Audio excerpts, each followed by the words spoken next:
Bismillahirrahmanirrahim. Assalamu alaikum dear student. This is Alizia Public School and College Lodhra. I am Mrs. Shazia Askar teaching you the subject of English class first year. This is our first recorded lecture about the English grammar. The very first question, the very new question in your syllabus, which you are not doing in the previous classes, is about the punctuation. You are given a statement without punctuation and you have to punctuate that paragraph. You have to write the sentences using the punctuation mark, that means using the capital letter, full stop, silent exclamation, comma, hyphen, etc.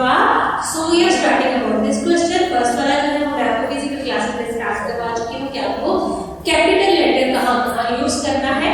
मैंने आपको बताया था कि English का हर नया sentence capital letter से शुरू होता है और आई और ओ जो प्रोनाउन है वो जहाँ भी सेंटेंस के अंदर यूज होंगे वो कैपिटल से स्टार्ट होंगे, कॉमन नाउन जहाँ भी हो कैपिटल लेटर से स्टार्ट होगा, एटसेट्रा। और अपोस्ट्रोफी आप पढ़ चुके हो। अपोस्ट्रोफी एस जो है वो पोजीशन का इजहार करती है लिविंग थिंग्स की। अगर हमने पोजीशन करनी हो a man's apostrophe a man apostrophe S arm, आदमी का बाजू, लेकिन आर्म ऑफ द चेयर होगा कुर्सी का बाजू। तो नॉन लिविंग पोजीशन के लिए का के की मलकियत के लिए वो आप लगाते हैं और लिविंग के लिए हम अपोस्ट्रोफी लगाते हैं। इसमें 5 रूल आप पहले कर चुके हो। आज हम अगली पंक्चुएशन स्टार्ट करेंगे। तो आज हमने पंक्चुएशन करना है यूज ऑफ फुल स्टॉप। आपको बहुत छोटी क्लासेस में जब सेंटेंस मेकिंग स्टार्ट करवाते हैं तो आपको टीचर बताती है कि इंग्लिश का सेंटेंस खत्म करके छोटा सा आपने डॉट लगाना है। उर्दू की टीचर आपको बताती है कि उर्दू का सेंटेंस खत्म करके छोटी सी आपने लाइन लगानी है that indicates the end of the sentence. तो फुल स्टॉप जो है वो सेंटेंस के खत्म होने की अलामत होती है। हम देखते हैं कि अगर हमें पैराग्राफ दिया जाता है तो हम फुल स्टॉप कहाँ यूज करेंगे। Number 1 is all English sentences or assertive, either they are positive or they are negative except interrogative and exclamatory. Interrogative और exclamatory दो के अलावा जितने भी English sentences हैं they require full stop at the end. All English sentences except interrogative and exclamatory they require full stop at the end.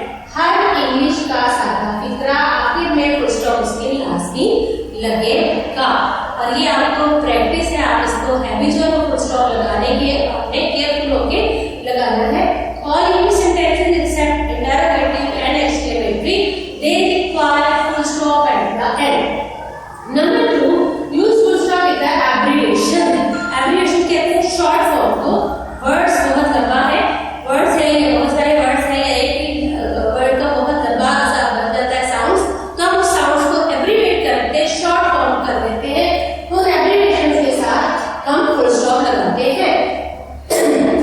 USA abbreviation दी जाती है लेकिन मैं आपको आगे बताऊंगी कि ये एब्रिविएशन इंट्रोनिम है, लेकिन यूनाइटेड स्टेट्स ऑफ अमेरिका तो इसके साथ आप फुल स्टॉप लगाते हो but this is wrong. Etcetera etcetera full stop example given easy for example से लग जाते हैं ई के बाद फुल स्टॉप जी के बाद फुल स्टॉप या इजी सारे के बाद फुल स्टॉप। तो एब्रिविएशन में आप फुल स्टॉप दो तरह से लगाते हो, हर स्मॉल लेटर के साथ फुल स्टॉप या हर पूरे एब्रिविएशन के आखिर में फुल स्टॉप। तो जो भी आप एब्रिविएट करते हो एग्जांपल गिवन इजी एटसेट्रा, ठीक है। इसको हम कॉन्ट्रैक्ट करके आप उसको एब्रिविएशन बनाते हो और एब्रिविएशन के साथ आप फुल स्टॉप लगाते हो। आपकी ओल्ड इंग्लिश में लिखी है, ओल्ड इंग्लिश में आपको फुल स्टॉप लगाते हो, लेकिन मॉडर्न इंग्लिश में जो कुछ एब्रिविएशन इतने कॉमन है कि वो बगैर फुल स्टॉप के भी हमें अंडरस्टूडेबल है। तो मॉडर्न इंग्लिश में एब्रिविएशन के साथ फुल स्टॉप ना भी लगे तो गुजारा हो जाता है, लेकिन आपके जो कि सिलेबस का पार्ट है प्रॉपर कंप्लीशन तो आप एब्रिविएशन के साथ फुल स्टॉप लगाना है। Keep it in mind. But don't use full stop with acronyms. Abbreviation की शेयर है, मैंने आपसे ये कहा था कि बाद में आपको बताऊंगी कि abbreviation नहीं है, इनको कहते हैं acronyms. Acronyms क्या है?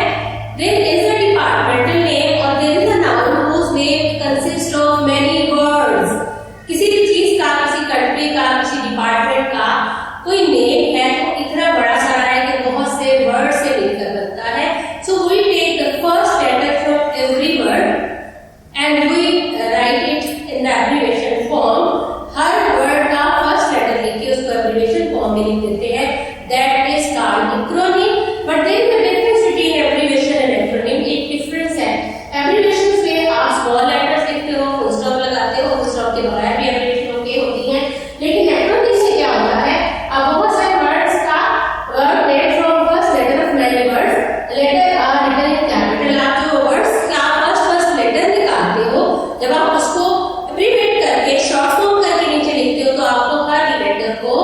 कैपिटल लिखना है। फॉर एग्जाम्पल वापडा, W for water, A for and, P for power, D for development, A for authority। Water and power development authority वापडा डिपार्टमेंट का नाम है, यानी जो हमारा डिपार्टमेंट है बिजली का, पानी का, तो उसको कहते हैं वापडा। Water and power development authority, बिजली पैदा की जाती है, बिजली डिस्ट्रीब्यूट की जाती है, बिजली के बिल्स कलेक्शन की जाती है। BBC British broadcasting centre, BBC news बहुत फेमस है। WHO world health organisation. यहाँ आगे मैं बताना चाहूंगी, मैं आपको बताऊंगी कि आपको कैपिटल लेटर क्यों लिखने हैं एक्रोनिम्स में। अगर आप यही WHO को WHO लिखोगे तो ये इंग्लिश का वर्ड इंटरोगेटिव वर्ड बनेगा, कौन, कोई भी नहीं मानेगा कि वर्ल्ड हेल्थ ऑर्गेनाइजेशन लिखा है। लेकिन आप WHO कैपिटल लिखोगे तो फौरन पता चल जाएगा this is the acronym of world health organisation, WHO। इसी तरह आपके डॉक्टर के पास जाते हैं, ENT के पास, ईयर नोज एंड थ्रोट, वो डॉक्टर जो ईयर को, नोज को, थ्रोट को ट्रीट करता है, दैट इज ENT। इसी तरह आपके पास डिग्रीज है, MBBS master in bachelor of surgery etcetera, SMS, ये जो आप SMS कहते हो, शॉर्ट मैसेज सर्विस। तो इसको भी अगर आप SMS यूं लिख देते हो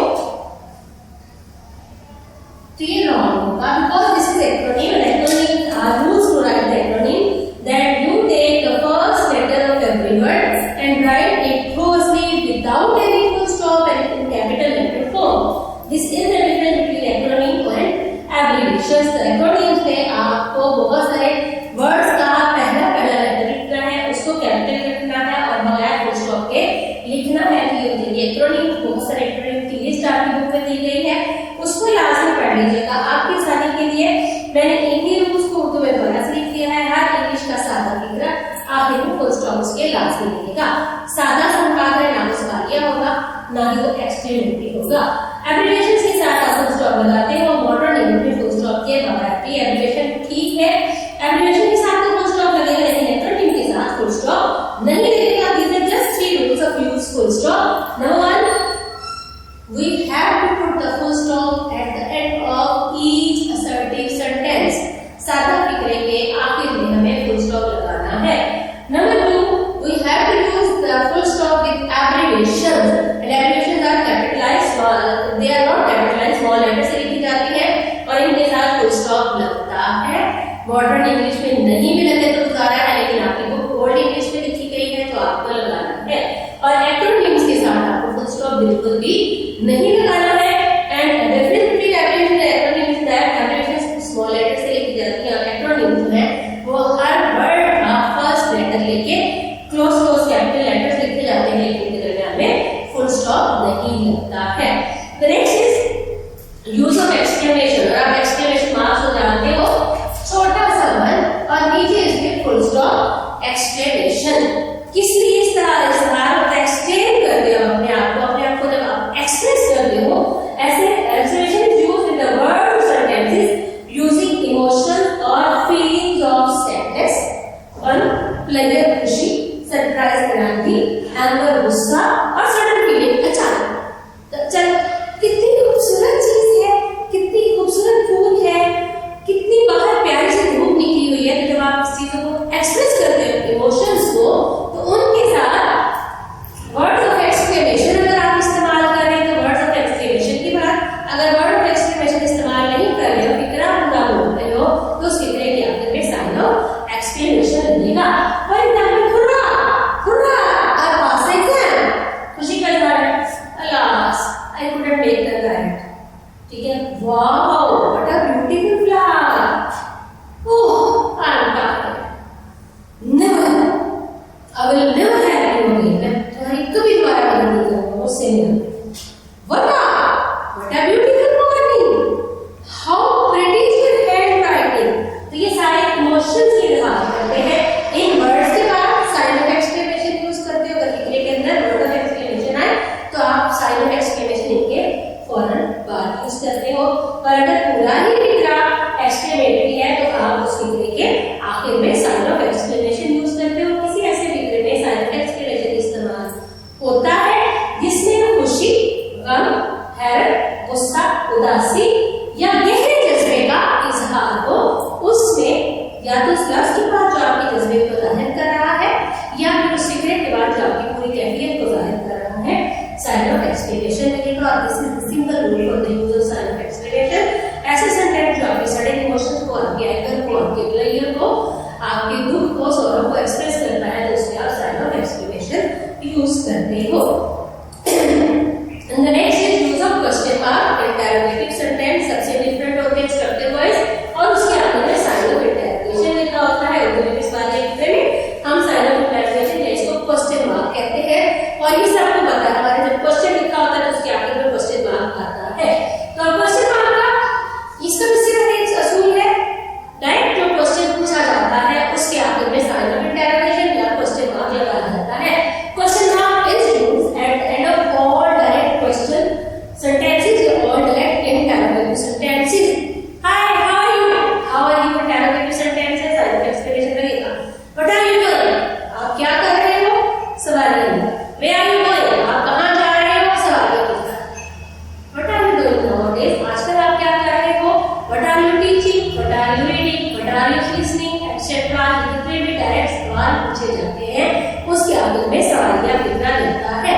पर डियर स्टूडेंट्स, आपको याद होगा मैट्रिक में जब हमने आपको डायरेक्ट से इनडायरेक्ट करवाए थे इंटरोगेटिव सेंटेंस में, आखिरी रूल हम ये करवाते थे कि जब हम इनडायरेक्ट फिक्रे को कन्वर्ट कर देते हैं इंटरोगेटिव को, तो फिक्रे की तरतीब सवालिया की बजाय सादा हो जाती है।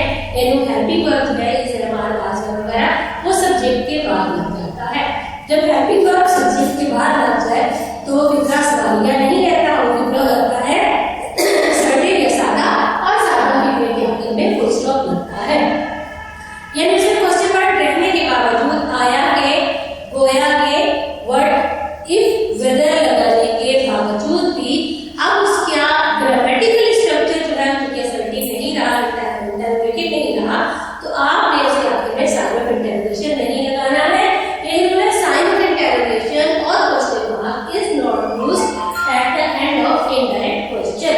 इनडायरेक्ट के क्वेश्चन के आखिर में आपने साइन ऑफ इंटरोगेशन नहीं लगाना। For example, why is she crying? Why is she crying? वो क्यों रो रही है? सवाल पूछा है आपने किसी से, किसी को बताओ देखिए कि वो क्यों रो रही है। Is she hungry? क्या वो भूख से रो रही है? क्या वो भूखी है? ये डायरेक्ट क्वेश्चन है। अगर इसी क्वेश्चन को हम इनडायरेक्ट लिखे कि ask if he would help me, he would help her, उससे पूछा कि क्या तुम मेरी मदद करोगी, लेकिन यहाँ पे ही सब्जेक्ट है, वुड हेल्पिंग वर्ब है, उसके बाद वर्ब है, फिर ऑब्जेक्ट आ गया। तो आप स्ट्रक्चर देखिए कि स्ट्रक्चर इसका असर्टिव हो गया, बच्चे सेंस वाला है, सब्जेक्ट के बाद हेल्पिंग वर्ब, फिर वर्ब, फिर ऑब्जेक्ट। तो ये फिक्रे का स्ट्रक्चर क्योंकि सवालिया रहता है, सवालिया फिक्रे का स्ट्रक्चर सिखाते हैं आपको, तो हम सिखाते हैं आखिर में फुल स्टॉप होता है। इंटरोगेटिव फिक्रा क्या होता? हेल्पिंग वर्ब सब्जेक्ट से पहले होता, तो फिर वो फिक्रा सवालिया होता, उसके आगे में हम साइन ऑफ इंटरोगेशन लगाते। अगर ये अभी भी पूछा जा रहा है, उसने पूछा कि क्या वो मेरी मदद, क्या वो उसकी मदद करेगा, he would help her, क्या वो लड़का या मर्द उस लड़की की मदद करेगा। आया के या क्या, स्ट्रक्चर असर्टिव है इसलिए फुल स्टॉप लगेगा, लेकिन सेंस अभी भी सवालिया है, तो चूंकि डायरेक्ट सवालिया को हमने इनडायरेक्ट में असर्टिव कर देना होता है, तो इनडायरेक्ट क्वेश्चंस के साथ साइन ऑफ इंटरोगेशन नहीं लगता। Dear student, let us repeat our lecture. मैंने आपको 3 बताए हैं पंक्चुएशन वाले। सबसे पहले फुल स्टॉप है, हर सादा फिक्रे के आखिर में फुल स्टॉप लगेगा, एब्रिविएशन के साथ फुल स्टॉप लगेगा, और एक्रोनिम्स के साथ फुल स्टॉप नहीं लगेगा। नंबर 2 हमने क्या एक्सक्लेमेशन वाला साइन ऑफ एक्सक्लेमेशन किसी ऐसे फिक्रे में जहां गम, खुशी, दुख, हैरत या अचानक जज्बे का इजहार होता है, और या तो एक्सक्लेमेशन के वर्ड्स के बाद साइन ऑफ एक्सक्लेमेशन लगेगा या फिर फिक्रे के आखिर में साइन ऑफ एक्सक्लेमेशन लगेगा। इसी तरह हमने क्या यूज ऑफ क्वेश्चन मार्क यानी sign of interrogation, direct question के आखिर में साइन ऑफ इंटरोगेशन लगेगा। कैसे पहचानेंगे ये डायरेक्ट है या इनडायरेक्ट है? तो उसकी पहचान ये है कि उसके हेल्पिंग वर्ब जो है वो सब्जेक्ट के बाद लगेगा, तो इनडायरेक्ट है। अगर हेल्पिंग वर्ब सब्जेक्ट से पहले है तो वो डायरेक्ट क्वेश्चन है। तो ऐसा फिक्रा जिसमें हेल्पिंग वर्ब सब्जेक्ट से पहले है, सवालिया फिक्रा है, और उस सवालिया फिक्रे के आखिर में साइन ऑफ इंटरोगेशन लगना है। और ऐसा सेंटेंस जो सेंस में चाहे सवालिया ही है, लेकिन उसका हेल्पिंग वर्ब सब्जेक्ट के बाद है, ऐसे